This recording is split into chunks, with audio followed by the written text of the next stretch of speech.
Chelsea. This is my channel, The Fancy Hat Lady Reads. I'm wearing a fancy booktube hat, and today I'm bringing you a wrap-up for the month of November, what I read during the month of November, excepting the books that I read for the Readathon. I did a separate wrap-up for the Readathon in the middle of the month. I'll link that video for you there. The two books that I finished during that Readathon were The Wee Free Men and Cat's Eye. So if you want to know what I thought of those two books, you can check out that video. You may have noticed that I haven't yet posted a TBR for this month. That is because I am not going to post a TBR video for the month of December. There is a reason for that. It's because there are a lot of books right now that I've sort of started or like intended to read that I've already talked about in previous TBR videos. That I haven't finished yet or haven't picked up, and what I'm going to be trying to do in the month of December is clearing some of those off of my currently reading and to read shelves, so I don't have anything new, I don't think, that I'm talking about for this month, although things may come up during the month as they always do. I'm also thinking I'm going to be pretty busy this December, so I may not get a whole ton of books read. It's always a pretty hectic time of the year, and this year I think is going to be a little more hectic for me than usual, so I'm not really setting myself any reading goals. But back to the point of this video, what I read in November. I read two books for regular reading in November apart from any readathon, and then I read two more books and started a third for the Tome Topple readathon, which was the last 2 weeks of the month. I kept having the feeling during the month of November that I wasn't reading as much as normal or as much as I thought I should have been able to read during a month. But when I look back at the month, I actually read a total of 6 books, including the ones for the Readathon, which is not bad for me at all. It's actually pretty normal, and I think this sense that I wasn't reading as much as I should have been was due to the fact that with those readathons I had sort of 3 separate TBR lists in my mind, and that was just a whole lot more books than I can reasonably read in a month. So I actually feel pretty good about my reading for November. And even though they were the books I read at the end of the month, I'm going to start this video with the books that I read for Tome Topple. Tome Topple was a readathon hosted by Sam from Thoughts on Tomes with a bunch of co-hosts across social media. It was the last 2 weeks in November, and the point was to read books over 500 pages.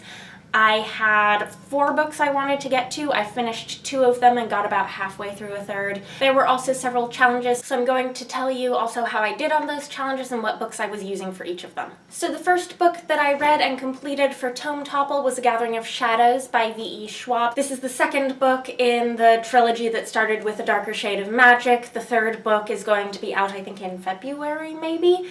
Anyhow, I had some interesting thoughts and feelings about this book. It has already gone back to the library, so that is why you're seeing a picture of it here and not the real book. I thought it was pretty outrageous in several ways. When I take a step back from this book, I feel like there's a whole lot I could say about it, and maybe I'm going to say about it, that's going to sound like I hated this book. I did not hate this book. I'm going to tell you that right off the bat. I gave it 4 stars. I ate it up, but I feel like it was a sort of guilty pleasure. The premise of this series has to do with interconnected Londons of 4 different universes. The world building gets a lot of praise, and while I enjoy the concept, I personally don't feel like V. Schwab has really substantiated it as much as I would like. We saw a little bit more of the world of Red London in this book, where most of the book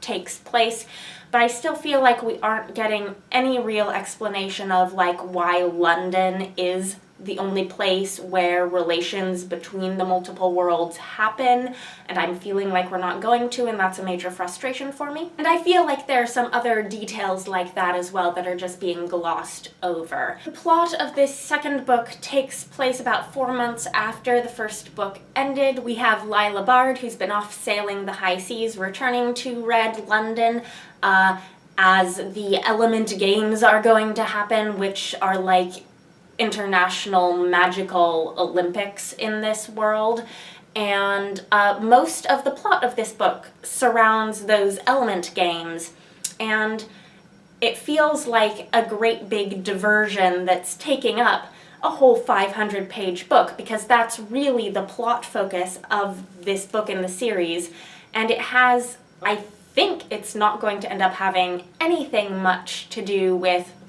the arc of the series as a whole, which is about, evil magic escaping from dead Black London and destroying the balance of magic in the worlds. You get little bits of that gearing up for the next book in occasional interspersed chapters that take place literally in a different world from the rest of this book, and to me that felt like a bit of a storytelling cheat. And the focus of this book is on the characters and on it seems to me, V.E. Schwab dragging out, little bits of information juicy information that we get about them and about their backstories all the way through, and also dragging out the wait for anticipated reunions between characters for as long as physically possible. So that's what, keeps you reading this book.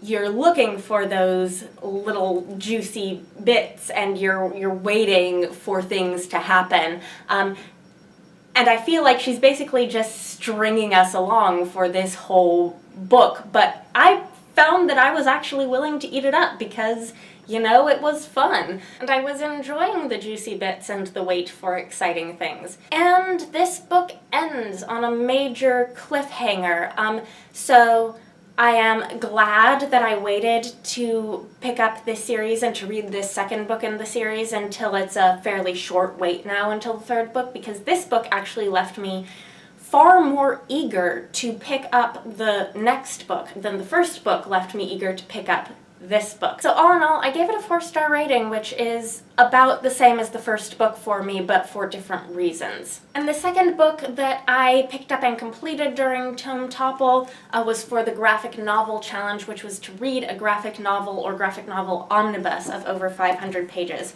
And for that, I read Digger by Ursula Vernon. This is, it was originally a webcomic. It has been published in book form, and it is a fantasy book, a fantasy graphic novel about a wombat named Digger. Here she is, and she stumbles into basically a magical adventure that she absolutely did not sign up for and does not want to be in. She is a practical-minded wombat, and she wants nothing to do with ancient gods and magical prophecies and great destinies and so forth. But she ends up against her will and her better judgment on a quest in an alliance with a statue of a god, a tribe of hyenas, a teenage chosen one, and a small, innocent shadow creature that may or may not be a demon that has no idea how to be a demon. There is a lot in this that is really entertaining and really funny, but it also does get very serious at times. It ends up being a good deal about mythology and ethics, which is really interesting. This sort of black and white art style for comics and graphic novels isn't my personal favorite, but I did really enjoy how expressive Ursula Vernon is with her characters. I think that Digger is just a particularly expressive character with very little real detail. Like, you can tell exactly what she's thinking, and she's such a distinctive character. It's just great. Actually, one of the things that I love most about this is the protagonist, Digger. So I don't think I would have ever picked this up if it weren't for the challenge of this readathon to read a 500-page graphic novel. My library didn't have this. It may be available to read for free online.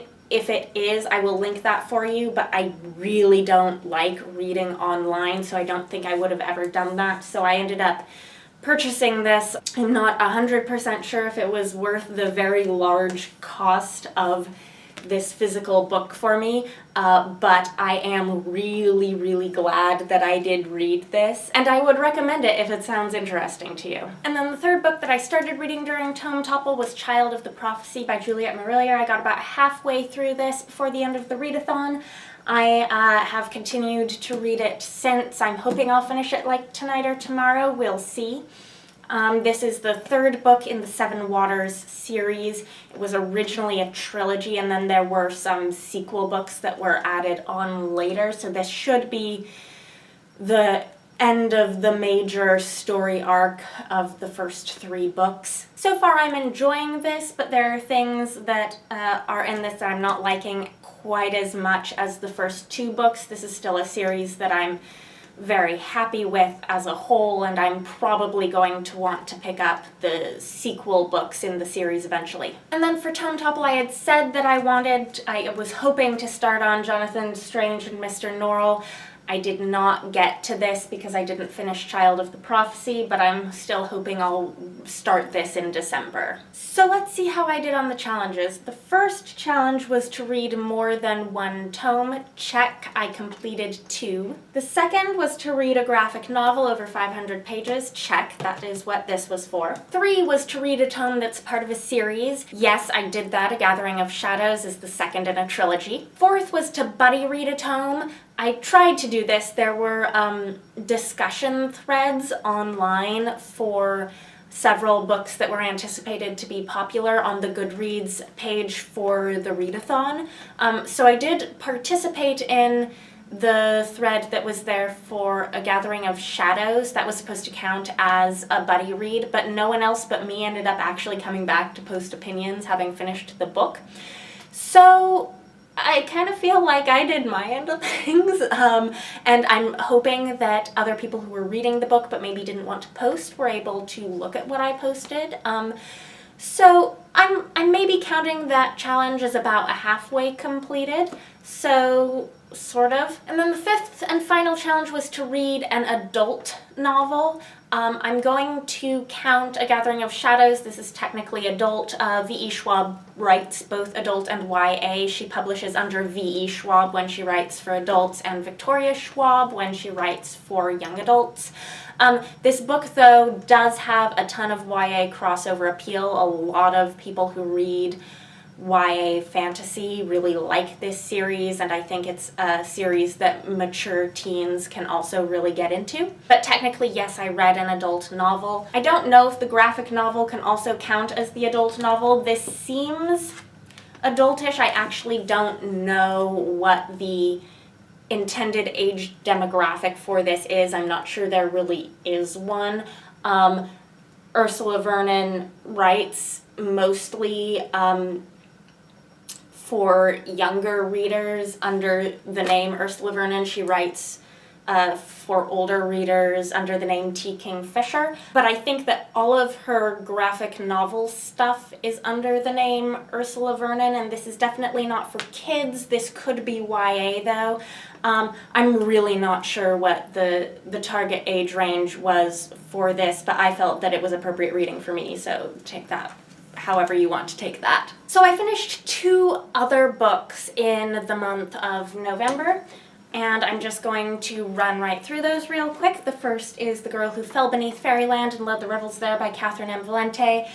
This is a portal fantasy series that is very popular on BookTube. It is middle grade, but it has a whole lot of appeal for older readers as well. It's very sophisticated writing. It follows a girl named September from Omaha during World War II as she gets swept away to Fairyland. A lot of people don't like this one and the next book in the series quite so much as the first book. I think I see why that is. This book is, I think, a little smaller in scope than the first one. The first book really felt like it was a major commentary on the portal fantasy genre as a whole, and as such, it seemed to cover a lot of ground.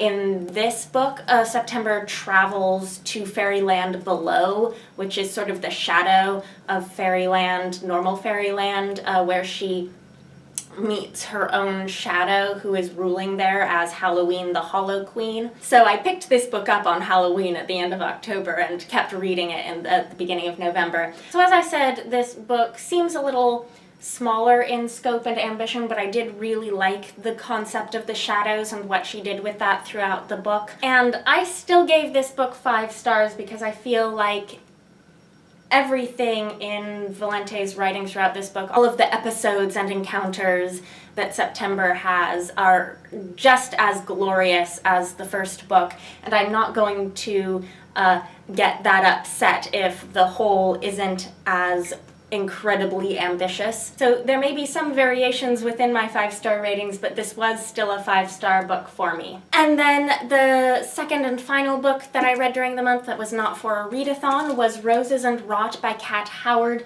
This is a 2016 release. I have not been good at reading a lot of 2016 release books this year, but I did pick up this one, and it is a sort of interesting urban fae fantasy. It's not urban fantasy in that it literally takes place in a city. It's more of a suburban setting, but in terms of the type of fantasy, I would categorize this as urban fantasy. It's about 2 adult sisters. One, the protagonist, Imogen, is a writer, and her sister is a ballet dancer, and they have escaped a really traumatic childhood with their mother, who was a total monster and a stage mom and all of that nonsense. So they have this really abusive past, and they're both artists in different ways, and they are both accepted into this prestigious